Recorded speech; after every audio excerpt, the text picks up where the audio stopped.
Now, the port of Brownsville, where I went today, is a key spot for this. You have this major port that is extremely close to the southern border. And so this is really how it's going, okay? I'm gonna break it down for you guys. So crude oil is misdeclared as slop oil or waste oil.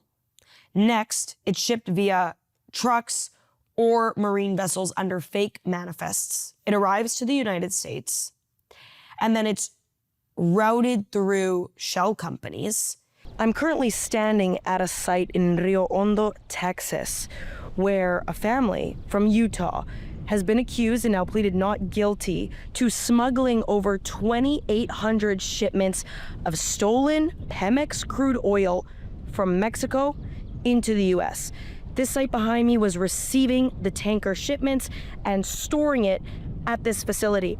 Now, it's important to keep in mind that stolen crude oil and sending it or selling it to American companies is the cartel's second most lucrative stream of revenue.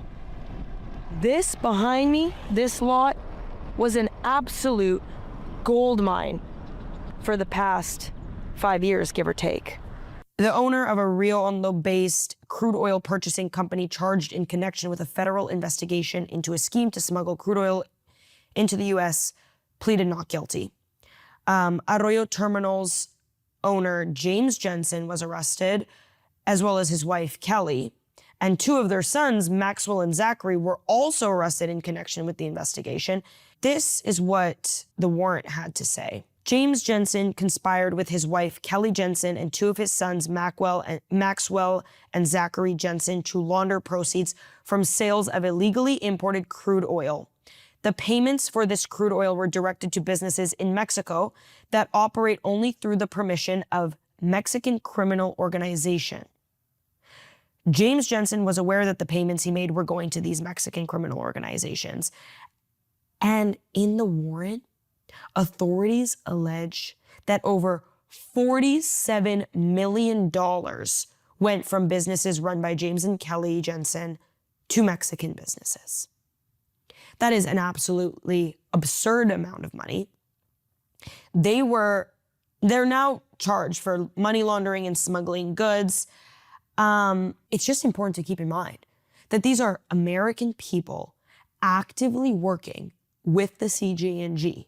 These guys were tied to CJNG to get this crude oil into the US, hold it for them, and make a massive profit off of it. And not only that, also launder the money for them and then funnel that money into explicit Mexican shell companies run by the cartels. Some people were asking when I talked about this initially, people were asking, do these companies even know that they're purchasing stolen crude oil? Give your head a shake. Of course, there's no other way to run this type of business without actively knowing that it's fishy business. I mean, just the manner in which you have to get that crude oil over, store it, send the money, everything, the entire operation, you would have to have less than half a brain to even think that this could be legit. No way. There's absolutely no shot. Now, for a little additional context, let me give you some historic parallels that kind of match up with this. So the Gulf Cartel in the 2000s to the 2010s stole over $300 million worth of oil and then smuggled it into Brownsville into Texas refineries. This is from 2000 to 2010. Another case, the Continental Fuels case in 2011, a U.S. company CEO was convicted for trafficking Mexican oil disguised as waste material. Now they're doing this so easily. They slap this fake label on it. They send it to the U.S. They have their contacts ready.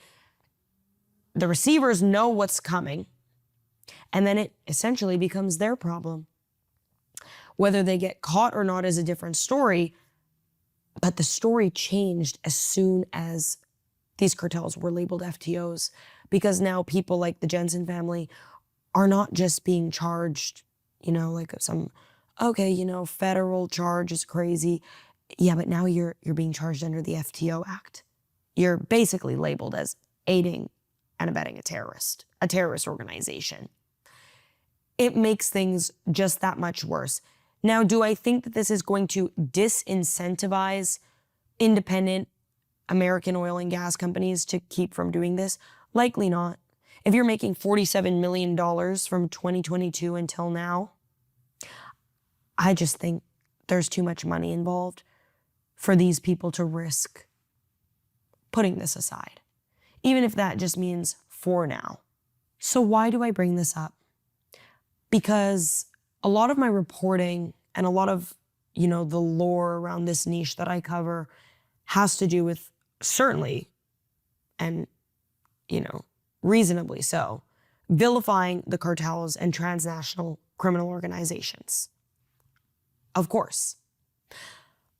But it's so key to look at American companies, associates, who are aiding these cartels in keeping their profits up, staying under the radar, and honestly operating as business as usual.